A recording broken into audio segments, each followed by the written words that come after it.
Welcome to Skydive Dubai. How are you? Fine. Awesome. Is this your first time skydiving? Yeah, I'm super excited. Awesome, me too. And why are you here today? What's the reason? What? Why are you here today? Just for fun or? Fun. Fun? Awesome. All right. Have a good jump. We'll see you in the plane, all right? That's it.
Awesome, how was it?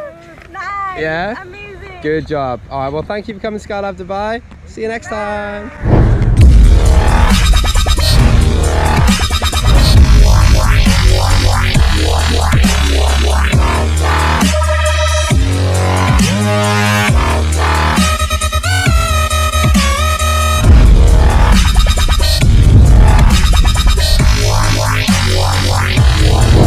Spaceship.